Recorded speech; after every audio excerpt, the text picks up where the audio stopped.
कवटेमंकाळ येते हे आणि नरगोल रोड नरगोल आहे. नरगोल नाही तुम्हाला पाणी टाकी जवळ सांगितलं. मला वाटलं नरगोलची पाण्याची टाकी. आणि म्हणजे कवटेमंकाळचा नरगोलच्या साईडचा आहे आणि मस्त असं सगळीकडे क्लीन आहे. परंतु त्याला थोडा जरी जागा म्हणजे कशाचा पण राहू, कुंडीचा राहू किंवा बिटाचा राहू, थोडा जरी जागा राहिला तर लपून असं साप राहू शकतोय. आणि हा छोटासा नाग साप आहे. हा किती छान असं कुंडीच्या साईडला लपून बसलेलं, एवढं सगळं स्वच्छ आहे तरी पण येऊन बसलाय. नाग आहे तो छोटा.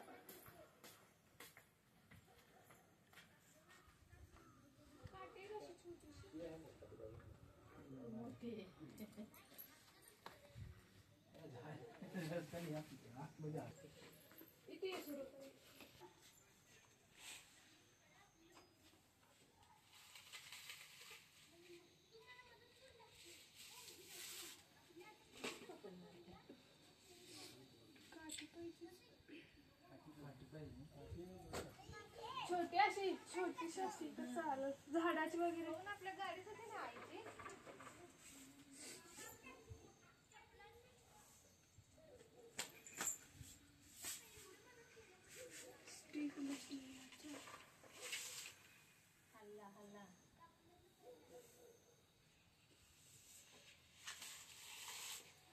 छोटासा दिसला परंतु त्याची लेंथ मोठीच आहे. जाऊ दे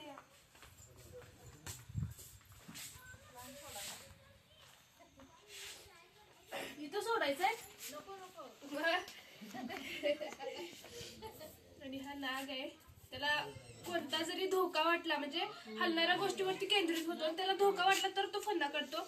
आणि त्याला म्हणजे मी हालायला लागल्या, माझा पाय वगैरे हालायला लागला त्याच्यामुळे तो फन्ना काढत आहे. आणि हा विषारी नाग साप आहे. या एरियामध्ये भरपूर असे छोटे छोटे नाग साप आहेत. पुढच्या घरात पण आम्ही 4 दिवस झाला या साईडचाच म्हणजे कोबरा पकडलेला आहे. नाग आहे विषारी हा आणि पूर्ण हातापर्यंत येते. माझा गुडघा हलतोय ना त्याच्यावरती तो केंद्रित व्हायला लागलाय, हलणाऱ्या गोष्टीवरती. आणि याला एक डब्बा द्या, हातापर्यंत येते बघा.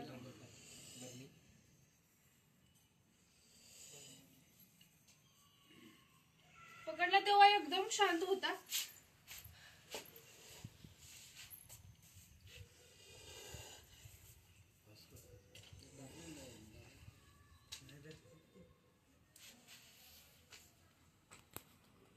इथं भरपूर असं नाग आहेत हा, छोट छोट. कारण आधी इथं कसं म्हणजे हेच होतं ना, आता म्हणजे घर वगैरे व्हायला लागले.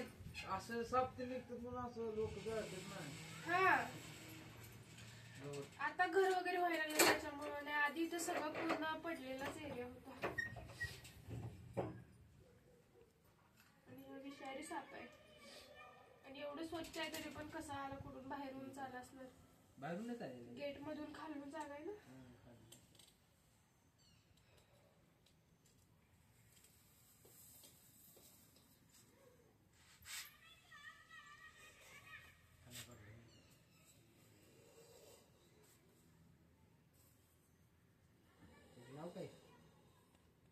हे आहे ना थंडीचा म्हणजे हे आहे ना.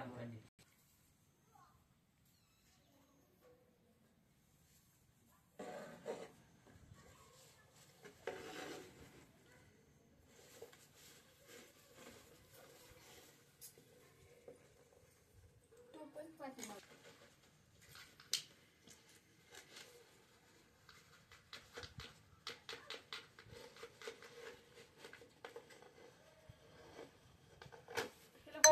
दाबून एकदा असेल तर.